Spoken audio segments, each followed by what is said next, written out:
Hello friends, मैं हूं नवीन। स्वागत करता हूं आप सभी का धस्माना इंग्लिश क्लासेस में।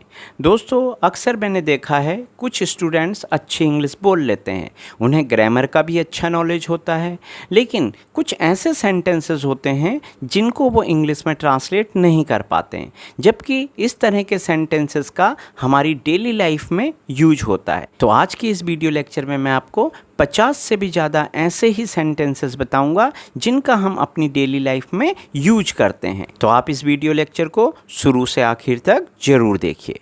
मान लीजिए आपने अपने कपड़े धुलवाने के लिए दे रखे हैं और आप अपने घर पे अपने नौकर से पूछते हैं या किसी भी घर के सदस्य से पूछते हैं कि क्या कपड़े धुलकर आ गए, क्या कपड़े धुलकर आ गए। तो इसे इंग्लिश में कहा जाएगा, are the clothes back from the laundry, are the clothes back from the laundry.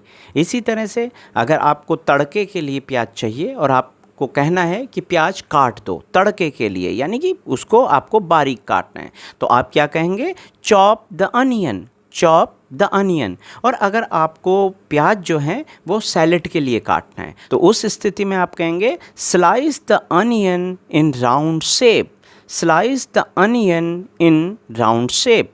और अगर हमें कहना हो प्याज को छील दो, तो इंग्लिश में कहा जाएगा, पील द अनियन। या इसी तरह से आप सेब छील दो तो उसके लिए कहा जाएगा, पील द एप्पल। नेक्स्ट सेंटेंस है, मान लीजिए हमें किसी को कहना हो कि भाई चटकनी लगा दो, तो चिटकनी लगा दो, तो इंग्लिश में कहा जाएगा, draw the bolt, draw the bolt.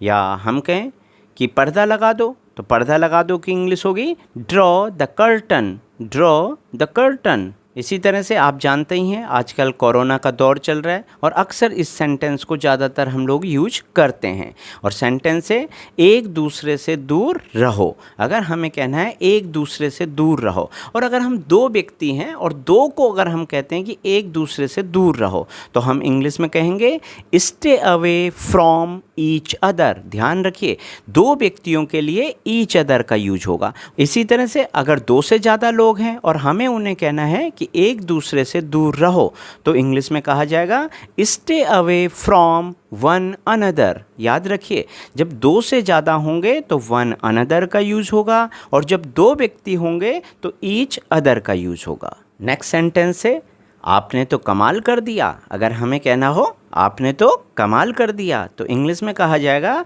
You have done Marvels, you have done Marvels. Next sentence है, नींबू निचोड़ दो, तो इंग्लिश में कहा जाएगा, squeeze the lemon, squeeze the lemon. मान लीजिए कोई शुगर पेशेंट है और आपको उससे कहना है कि भाई चीनी कम खाया कीजिए, तो इंग्लिश कैसे बनेगी, सोचिए ज़रा, चीनी कम खाया कीजिए, तो इंग्लिश होगी, cut down on sugar, cut down on sugar. मान लीजिए आपको कहीं जाना है टहलने के लिए अपने दोस्तों के साथ, और आप कहते हैं आओ कार से चलें, तो इंग्लिश में कहा जाएगा, let's go by car, let's go by car. और अगर हमें कहना हो कि आपकी यात्रा मंगलमय हो, तो अक्सर हम ऐसा बोलते ही हैं, तो इसे कहा जाएगा इंग्लिश में, have a pleasant journey, have a pleasant journey. अक्सर हम इस सेंटेंस का भी यूज करते हैं, जैसे अभी बहुत कुछ करना बाकी है। हम किसी से कहते हैं कि भाई अभी बहुत कुछ करना बाकी है, तो इंग्लिश में कहा जाएगा, there remains a lot of to be done, there remains a lot of to be done. जब हमारे घर गेस्ट आते हैं और जब हम उन्हें विदा करते हैं, तो हम अक्सर उनसे कहते हैं, दोबारा ज़रूर आइएगा। तो दोबारा ज़रूर आइएगा, इसे हम इंग्लिश में किस तरह बोलेंगे, do come again, do come again. माना हमने कभी किसी नेता का भाषण सुना और हम कहते हैं कि भाई भाषण में जान नहीं थी, तो इसकी इंग्लिश क्या बनेगी, भाषण में जान नहीं थी। The speech lagged the punch, the speech lagged the punch. Next sentence है, वह बात बात पर झगड़ा करता है। अब इसकी इंग्लिश क्या बनेगी, ज़रा सोचिए, वह बात बात पर झगड़ा करता है, तो he quarrels at every step, he quarrels at every step. आपसे मिलकर अच्छा लगा, अक्सर हम ऐसा बोलते हैं, आपसे मिलकर अच्छा लगा, nice to meet you, nice to meet you. अच्छा फिर मिलेंगे, okay see you again, okay see you again. कभी ऐसा भी होता है कि कोई दोस्त हमारे घर आता है और फिर वो कुछ देर बैठता है और वो अपने घर जाने के लिए कहता है, तो हम उससे कहते हैं कि ऐसी भी क्या जल्दी है, ऐसी भी क्या जल्दी है। तो इंग्लिश में कहा जाएगा what's the Hari, what's the Hari. Next sentence, कुछ हुआ है क्या, कुछ हुआ है क्या। इंग्लिश में कहा जाएगा has anything happened, has anything happened. अब ज़रा सोचिए इस सेंटेंस की इंग्लिश क्या होगी। आपकी नाक बह रही है, आपकी नाक बह रही है। तो इंग्लिश में इसे ट्रांसलेट किया जाएगा you have got a running nose, you have got a running nose. इसी तरह अगर हमें कहना हो जाओ अपनी नाक साफ करो, तो इंग्लिश में कहा जाएगा go and blow your nose, go and blow your nose.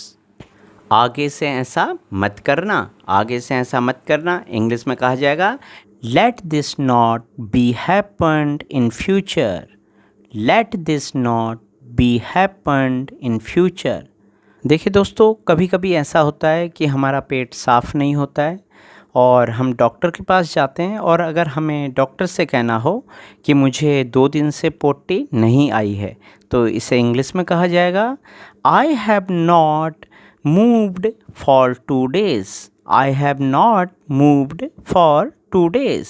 दोस्तों इस सेंटेंस को देखिए, अगर हमें कहना हो पेन से लिखो, पेन से लिखो, तो इंग्लिश बनाएंगे राइट विद अ पेन। ध्यान रखिए जब भी कभी किसी यंत्र से काम किया जाता है तो उसके साथ विद का यूज होता है, लेकिन अगर हमें कहना हो कि स्याही से लिखो, तो इंग्लिश बनेगी राइट इन इंक, राइट इन इंक। इसी तरह आप कह सकते हैं पानी से लिखो, तो right in water, right in water. Next sentence है उसने नाक में दम कर रखा है। इसकी इंग्लिश बनेगी he is a nuisance, he is a nuisance. मैं तो मजाक कर रहा था, I was just kidding, I was just kidding. बीच में मत बोलो, don't interrupt, don't interrupt. Next sentence है यह सब आपकी करतूत है। इंग्लिश में कहा जाएगा it's all you are doing, it's all you are doing. देखिए अगर आप मैरिड हैं और आपकी वाइफ सजने संवरने में बहुत देर लगा रही है और आपको जल्दी कहीं जाना है और आपको उनसे कहना है आप बड़ी देर लगा रही हो, तो तब आप इंग्लिश में कहेंगे you are being very slow, you are being very slow. Next sentence है आपको अपना वादा निभाना चाहिए। You should keep your word, you should keep your word. देखिए नेक्स्ट सेंटेंस है यह सुनी सुनाई बात है, यह सुनी सुनाई बात है। इंग्लिश में कहा जाएगा इट्स ओनली अ हेयर से, इट्स ओनली अ हेयर से। इसी तरह अगर हमें कहना हो मेरा एक काम करोगे, will you do me a favour, will you do me a favour. मुझे आराम करने दो, let me relax, let me relax. कई बार क्या होता है कि अध्यापक हमें पढ़ा रहे होते हैं और हम उनकी बात को समझ नहीं पाते हैं या सुन नहीं पाते हैं, तो अगर हमें कहना हो फिर से कहिए, तो फिर से कहिए के लिए इंग्लिश में कहा जाएगा प्लीज़ पार्डन या आई bag your pardon, I bag your pardon. आप दोनों में से कोई भी सेंटेंस यूज कर सकते हैं। मुझे भूख लगी है, इस सेंटेंस की इंग्लिश होगी I am feeling hungry, I am feeling hungry. Next sentence है क्या आपने नाश्ता कर लिया है, have you had your breakfast. अगर आपको बोलना हो कि भाई आपने डिनर कर लिया है, तो इंग्लिश होगी have you had your dinner. या आपने लंच कर लिया है, तो आपको डिनर की जगह में लंच का यूज़ करना है। और अगर जिससे आपने क्वेश्चन पूछा है, अगर उन्हें कहना है कि अभी तक नहीं, तो इंग्लिश बनेगी not yet, not yet. Next sentence है थोड़ा और लीजिए, have a little more, have a little more. क्या आप मुझे कुछ समय दे सकते हैं। इंग्लिश में कहा जाएगा may you spare me a little time, may you spare me a little time. अगर हमें कहना हो बिजली बंद कर दो, तो please switch off the light, please switch off the light. मान लो हमें अपने दोस्त से कहना है कि भाई इस कमीज को पहन कर देखो, इस कमीज को पहन कर देखो, तो इंग्लिश बनेगी try this shirt, try this shirt.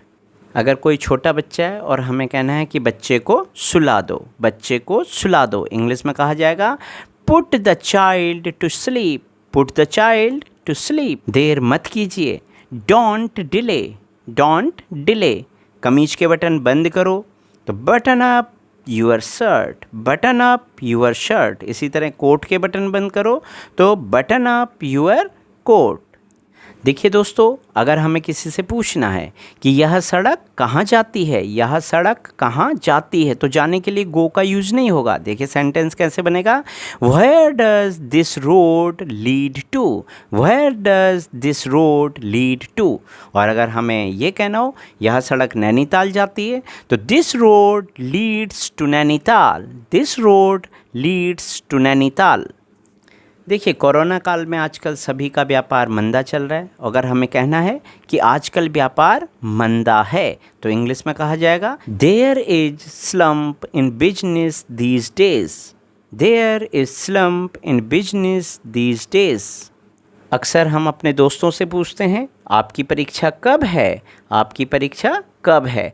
When does your examination being, When does your examination being, माना कोई आपकी बात पर ध्यान नहीं दे रहा है और आपको कहना है कि आपका ध्यान किधर है, तो इंग्लिश में कहा जाएगा What are you looking at, What are you looking at। अक्सर कुछ सुपरस्टिशियस लोगों से आपने ये बात सुनी होगी, सुपरस्टिशियस मतलब अंधविश्वासी।